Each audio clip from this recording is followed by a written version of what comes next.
안녕하세요. 앨리스의 우주시 생각발전소 두 번째 시간입니다. 오늘은 오노레드 발자크라는 사람의 이야기가 나온다고 하네요. 이 사람은 프랑스 극작가라고 해요. 제목은 그건 오해라니까 라는 제목으로 이제 사실과 인용에 대해서 다룬다고 합니다.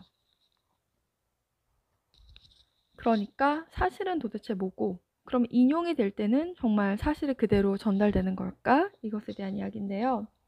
좀 읽어보면 사람들은 별뜻 없이 자기가 들었던 것을 그대로 이야기하지만 그 이야기는 서로 다르다. 서로 견해가 다른 사람들의 경우 그 다른 정도는 훨씬 심해질 수 있다. 그런데 다른 사람에게 사실에 대한 이야기를 전할 때면 거의 대부분 그 다른 견해란 것이 개입되게 마련이다. 우리가 사실은 사실을 이야기한다고, 사실은 사실을 얘기한다고 하지만 견해가 개입되지 않을 수가 없겠죠. 그러면서 몇 가지 말의 기술에 대한 이야기를 하는데요. 첫 번째 제목은 대조와 비교. 국어 시간을 굉장히 많이 배웠던 거네요. 다른 사람에게 주는 인상을 바꾸는데 말의 뉘앙스만 사용되는 건 아니다. 비교를 통해서도 얼마든지 그렇게 할 수 있다. 비교는 어떤 상태를 나누어 가릴 때 요긴하게 쓰인다. 비교 대상을 고르는 행위를 통해 상황을 자신이 추구하는 목적에 유리하게 만들 수도 있다. 상인들의 물건을 팔 때 상품의 가격에 대해서 말하기보다는 얼마든지 마음대로 꾸며댈 수 있는 가격 대비 성능에 대해 말하기를 좋아하는 이유가 바로 거기에 있다. 그렇게 함으로써 값비싼 물건이 손바닥 뒤집듯 사는 게 돈 버는 물건으로 돌변한다. 부동산 중개인들은 매물 목록에 목이 좋지 않은데 값은 몹시 비싼 그런 매물을 구색으로 갖춰놓는 경우가 많다. 그 매물은 결코 팔기 위한 것이 아니라 대조 효과를 위해 필요한 것이다. 고객에게 팔고자 하는 집들을 소개한 다음 이어 그런 대조 효과를 위한 집을 보여주면 먼저 보여준, 그러니까 실제로 팔고자 하는 집들이 훨씬 더 매력적으로 보이게 된다. 아름다운 것이 아름답지 못한 건 옆에 있으면 보다 더 큰 효력을 발휘하기 때문이다. 그리고 아름답지 못한 것이라 하더라도 그보다 더 아름답지 못한 건 옆에 있으면 그나마 받아들일 만한 것이 된다. 특정 사실을 비교와 대조를 통해 원하는 대로 탈바꿈시키는 일에 관한 한 상인들이야말로 진정한 예술가들이다. 특정 사실이 다른 것들과 대조를 이룰 때에만 비로소 나란히 배열될 수 있다는 사실은 철학자들도 이미 알고 있었다. 그쵸? 철학에서는 뭔가 자신의 생각을 뒷받침하기 위한 비교랑 대조가 꼭 필요하죠. 그러면서 이제 라이프니츠 얘기가 조금 나오는데요. 여기 볼까요? 철학자들은 수백 년간의 연습을 통해 달갑지 않은 사실도 힘들어하지 않고 받아들일 수 있도록 그 사실을 다듬는 능력을 개발했다. 철학적 위안이라고 하는 것이 바로 그런 방법을 통해 생겨났다. 철학적 위안은 세네카가 자기 어머니에게 보낸 위안 편지에서부터 고트 프리트 비렐름 폰 라이프니츠의 변신론에 이르기까지 매우 오랜 전통을 가진다. 자기 자신과 다른 사람들을 위로할 수 있는 철학자의 이런 능력은 매우 인상적이다. 그렇다고 위로하면서 사실을 속이는 일은 결코 없다. 다만 그 사실들을 새로운 맥락 속에 놓을 뿐이다. 어떤 사실에 대해 설명할 때 이미 상투화된 설명만이 유일하게 가능한 설명이라고 그 누가 장담할 수 있겠는가. 어쩌면 이런 식일 것 같아요. 회색을 가지고 있는데 이게 너무 어둡다고 불평하는 사람한테 까만색을 옆에 대비시키는 거예요. 그러면 어둡다고 불평했던 그 회색이 갑자기 밝아 보이는 그런 방법이 아닐까 싶네요.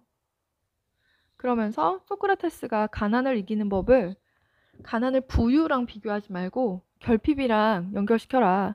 그러면 진짜 힘든 사람보다는 나는 덜 가난하네 이렇게 생각할 수 있다는 거예요.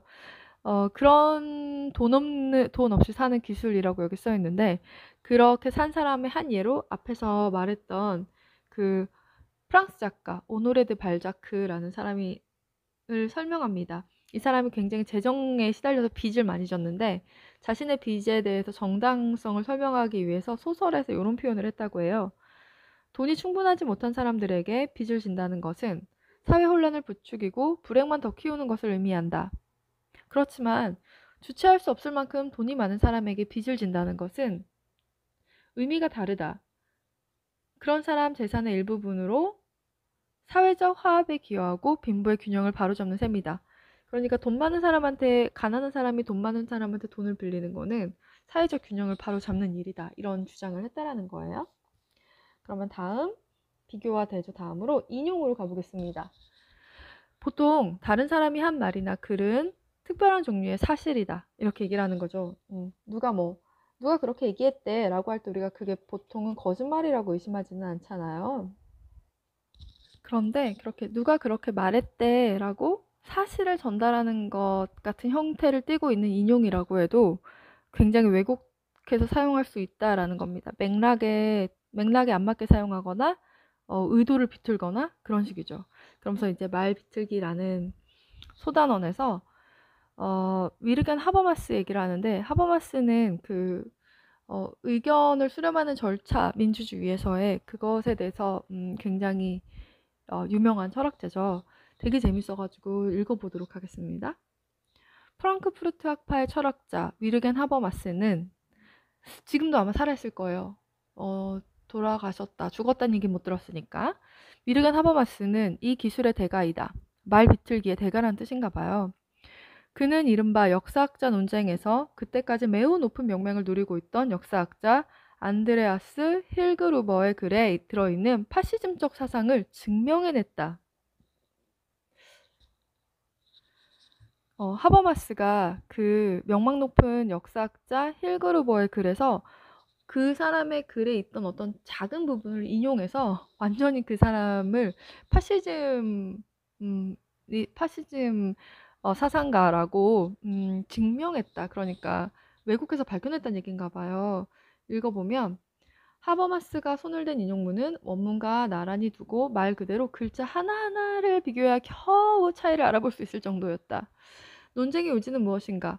힐그루버는 이중의 몰락이란 책에서 종말에 다다른 나치 독일의 마지막 며칠에 대해 썼다. 그 텍스트 중에 다음과 같은 대목이 나온다.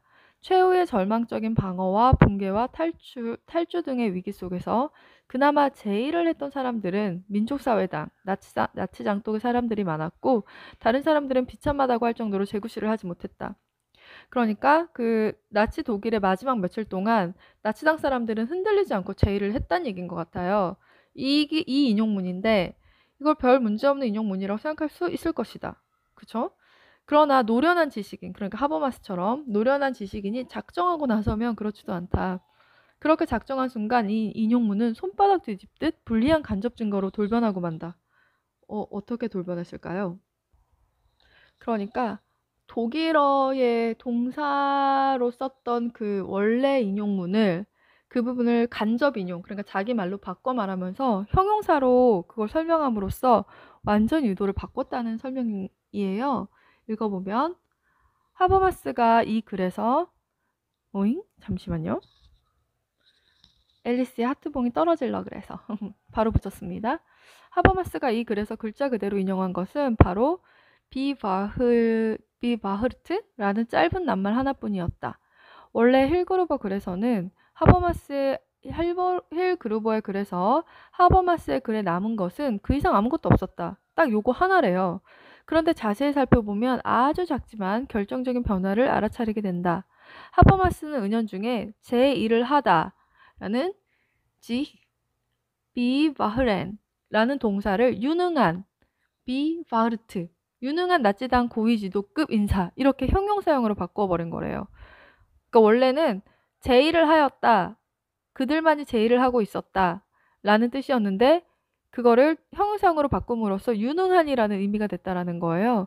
그러니까 유능한 나치당 고위 지도급 인사, 이렇게 되니까 파시스트가 됐다라는 거죠. 그래서 원래 텍스트는 사실 나치당의 고급 지도급 인사 몇 명은 붕괴가 이루어지던 몇 주 동안 어떻게든 제의를 하였다라는 해석만이 가능하게 쓰여 있는데, 원문은 그에 반해 하버마스가 손을 대어 인용한 글은 힐그루버는 나치당의 모든 간부들을 유능한 사람들로 보았다는 해석까지 가능하게 만든 간접 인용이라는 거죠. 이 인용과 그 밖에 다른 인용에서 하버마스가 손을 댄 정도가 최소한에 불과했기 때문에 어머나, 다른 사람들 눈에는 힐그루버의 해명이 그저 현학적인 것으로 보일 뿐이었다. 말 비틀기의 기술이 절묘함이 바로 거기에 있다. 그러니까 저명한 역사학자를 이제 파시스트로 만들었다는 얘긴데, 물론 하버마스도 이제 할 말이 있겠죠? 근데 이 책에서는 그렇게 다루었네요. 간접 인용의 위험성에 대해서. 이런 사실과 인용의 이제 여러 가지 형태에 대해서 또 재미있는 챕터가 있어요. 캐리커처라는 챕터인데요. 우리 캐리커처 많이 들어봤잖아요. 그러니까 글자 그대로를 인용하는 경우는 적어도 객관성이라는 모양새는 갖출 수 있다. 그러나 정리하여서 요약하는 경우에는 원문에 대한 충실도를 완전히 잃어버리고 마는 경우가 많다. 더구나 정리하는 사람이 자기가 정리하는 글의 내용에 동의하지 않을 경우에는 더욱 그렇다. 이렇게 캐리커처라는 것들, 자기가 요약해서 이제 요약해서 쓰는 것, 그런 것들은 비유의 언어들이 핵심적인 역할을 할 때가 많다. 어딘가 조금 우스꽝스러운 것과 똑같이 취급하여 나란히 둠으로써 삐딱해 보이게 만든다. 철학자 헤르만 슈미츠는 바로 그런 방법을 이용해 정신분석학적 꿈 이론을 다음과 같은 캐리커처로 깎아내렸다. 프로이트는 마음을 24시간 내내 일하는 관청으로 생각한 모양이다. 그래서 마음은 방근무 때 일정은 조금 다르지만 낮근무 때와 똑같은 조직으로 똑같은 종류의 일거리들을 처리하는 모양이다.